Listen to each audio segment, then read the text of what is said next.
Welcome to Home Cook Stories, the podcast that brings flavor and inspiration to your ears. I'm your host, Julia Darling, a working mother with a family of 5 to feed and an insatiable appetite for all things food.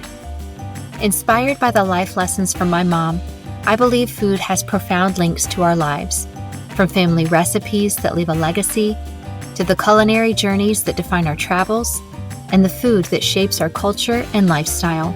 Join me on this audio adventure as we dig into delicious topics, bringing more meaning and connectivity to our lives. And yes, we'll definitely work up an appetite.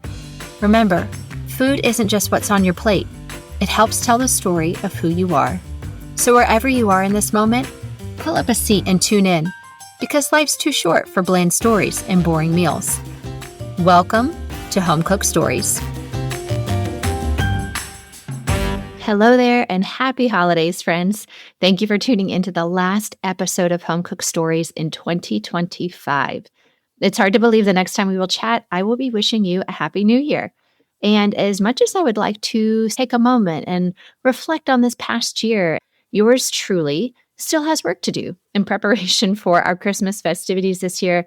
I swear every year I say I'm going to get all of my Christmas shopping done early, either like some of it before Thanksgiving or definitely being ready to take advantage of the Black Friday and Cyber Monday deals. And I have to admit to myself, once a procrastinator, always a procrastinator. Gifts are still being purchased. Season's greetings most likely won't even make it in the mail this year. And I haven't even started mapping out our meals for the holidays. So if this doesn't sound like you, because you are one of those incredible proactive planners and shoppers, I bow down before you. Teach me your ways. If procrastination and last-minute hustling is more in your wheelhouse, I can completely relate. But no matter which side of the spectrum you find yourself on this time of year, we all deserve a little moment to savor the holiday joy and create some intentional downtime for ourselves. If this sounds like something you need, I have you covered in today's episode. I'm going to share 5 cozy holiday moments. Some you can make in as little as 5 minutes, and all of them have just 5 ingredients or less. I know you may be thinking, girl, all I have is 5 minutes. So without further ado, let's just get right into it. Okay, kicking us off with the top 5. Number 1 is Parisian hot chocolate. Y'all, something I should let you know about me, I am a self-proclaimed Francophile. I love the French language, French food, culture, obviously Paris. So I had to start this list with a little luxury. Put those Swiss Miss packets away for one day and experience the rich creaminess of a real hot chocolate. Parisian hot chocolate is simply bittersweet chocolate, whole milk, and the option to throw in a couple tablespoons of light brown sugar, depending on how sweet you like yours. I use David Leibovitz's recipe from his book, Drinking French. You can find his recipe online as well at davidleibovitz.com. But it just takes hot chocolate to another level and almost demands you to slow down, sip, and enjoy, because it is just so decadent and rich. If you have kiddos in your home, they will love helping you make Parisian hot chocolate, and it feels so special. Or forget the kids altogether, right? And make it for yourself. Enjoy a nice cup of hot Parisian chocolate on the couch, maybe at night in your holiday PJs, and watch the Great British Bake Off Holiday Edition. All right, number 2, I can't talk about festive holidays in your kitchen without mentioning a champagne cocktail. It is a poinsettia, much like the holiday flower. Every Christmas, usually on Christmas Eve, my mom's family will gather together and host a holiday party, and they will make these poinsettias by the pitcherful. And while I certainly love showing up at this holiday party, it's not that particular party where you're dreading showing up. I know we all have those obligatory holiday parties where you kind of need a drink or two to get through it. So whether you are the holiday hostess or you're ready to pour that glass of bubbly and watch the latest holiday rom-com on Netflix, the poinsettia is a quick and easy option. It's just 3 ingredients: champagne or any other bubbly like Prosecco. You need an orange liqueur like Triple Sec or Grand Marnier, and cranberry juice. If you do a Google search, folks like Nigella Lawson has a recipe that you can find, as well as a handful of others. So just take a look around, see what speaks to you, and take your pick. All right, number 3. This next one is my favorite seasonal holiday drink, without a doubt. It is mulled wine, which is essentially hot wine. It's red wine heated with spices.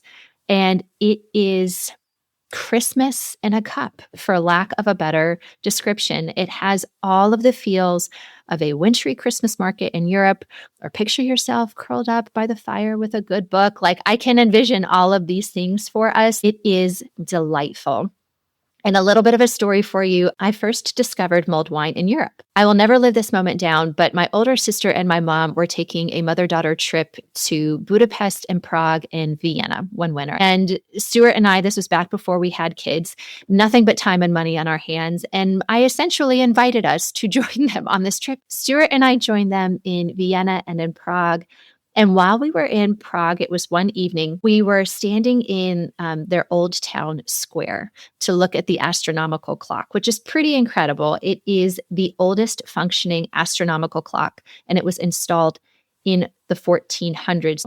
And in the old town square, they had vendors that were selling mulled wine. And so, we're bundled up in our winter coats and hats and freezing to death, but just so happy to be there. And it felt so merry and festive. And my sister took a picture of Stuart and I and my mom. And Stuart and I, in our 20s at the time, are just beaming and so cold, but so excited. And we have our mulled wine in our hands. And my mom literally is bundled up in her biggest puffer coat with the hood pulled over her head and like zipped up to her chin. And she just has the most serious look on her face, like no smile. You could tell she is so miserable and so cold. And we just laugh every time we look at that picture, because the stark contrast between what Stuart and I were feeling in the moment and what she was feeling in the moment were two completely different things. And it was written all over our face. So if you were looking for a recipe for mulled wine, I took mine from Rebecca Pepler's recipe for vin chaud, or hot wine. It's in her book, Aperitif. It has 5 ingredients or less. I would also highly recommend that book. Again, going back, Francophile here. Or again, do a quick Google search and there are tons of recipes that you can choose from. Okay, number 4, what's a drink without a little something to snack on? And it doesn't get any easier than these Rolo pretzel bites. So you simply take the butter snap or snap pretzels, it's the little square grid pretzels. You place a single Rolo on top of them. You put it in the oven to slightly kind of warm up, and then you take them out of the oven and you place another one of those snap pretzels on top to kind of create this little sandwich. It is this one bite sensation of the salty from the pretzels and the crunch and the sweet from the caramel filled chocolate. And it's just a little delight of a bite. So make a big batch of these, pull them out for a cocktail hour or a movie night or a game night or a football game. Like, it really doesn't matter, whatever your excuse is, but certainly make these, and they're great to make with the kids as well. All right, number 5 is for my parents, my grandparents, my play date facilitators, aunties, uncles. Basically, if you are looking for a sweet crafting moment with the kids that you have in your house, you can whip this recipe up in 5 minutes or less. It is 3 ingredients, and I bet you already have a lot of them on hand. Let me make a plug here for the wonders of salt dough. Literally salt, flour, and water. You mix it together and it will keep those little ones entertained and occupied. Real life example. This happened just the other weekend. My 5-year-old was looking for something to do and, just kind of light bulb moment of like, we should do salt dough ornaments. And then she can use the Christmas cookie cutters to cut them out into shapes. We can bake them so that the salt dough gets nice and hard. She can paint them with acrylic paints. And it just kind of gave her a fun activity that she could do in the afternoon. Just the dough part, like playing with the dough and the rolling pin and the cookie cutters. I mean, it's like making Play-Doh from food.